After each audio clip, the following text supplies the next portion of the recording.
বৈঠকে উপস্থিত সম্মানিত উলামা ইকরাম, উপস্থিত এলাকার মুরব্বিয়ান ইকরাম, যুবক, তরুণ, ব্যবসায়ী, সর্বস্তরের সকলকে আমার পক্ষ থেকে জানাই আন্তরিক মোবারকবাদ।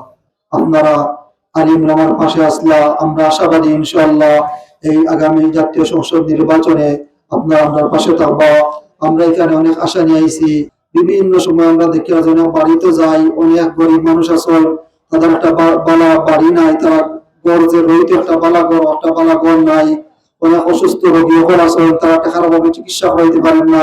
অনেক বড় বড় স্টুডেন্ট আছেন, টাকার অভাবে তারা পড়তে পারেন না।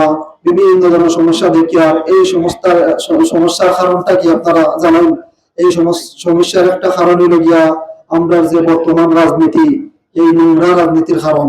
এই দুর্নীতিবাজরা যেভাবে টাকা নিয়ে, সংসদের বাজেট নিয়ে, রাস্তার যে বাজেট গুলা তারা সঠিকভাবে কাজে লাগান না, এরা খারা নিছে, দুর্নীতিবাজরা নিছে গিয়া। তাই এলাকাবাসীর কাছে অনুরোধ হইয়া আগামী জাতীয় সংসদ নির্বাচন আইব। আল্লাহ পাক রব্বুল আলামিন আপনাদের ব্রেইন দিছেন, বিবেক দিছেন, আপনারা বিবেচনা করিয়া আরো টোটাল এখন আমরা 4 জন ক্যান্ডিডেট আছি।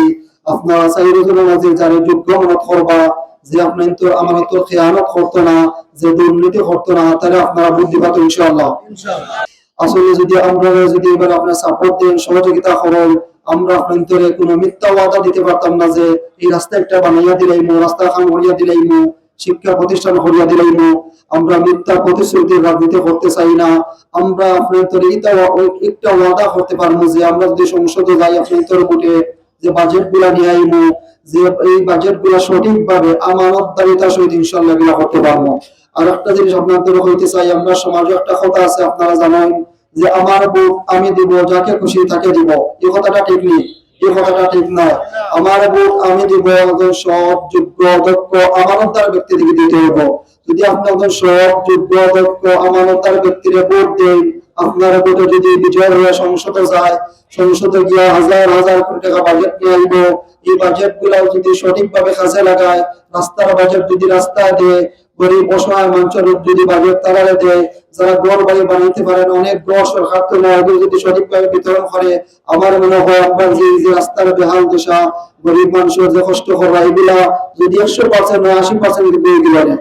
আমরা আইসি সামনে নির্বাচন আপনার দোকান দাতাইছি, আপনারা আমরা সহযোগিতা করবো তো ইনশাআল্লাহ। আপনারা যদি সহযোগিতা করেন, সাপোর্ট দেন, ইনশাআল্লাহ আমরা আপনাদের আমানতের খেয়ানত করতে আমরা এটা গ্যারান্টি দিতে পারবো ইনশাআল্লাহ। আর ভোট একটা আমানত, আপনারা বেজাগাত দিবা না। যদি বেজাগাত দেন, কালকে আমাদের দিন এই ভোট সম্পর্কে আপনারা জিজ্ঞেস করাইবো। তাই আমি আশাবাদী এলাকার মানুষ আপনারা সঠিক জায়গায় ভোট দিবা। আপনারা আপনার লাগে দেওয়া করবার জন্য মানুষের সেবা করতে পারি।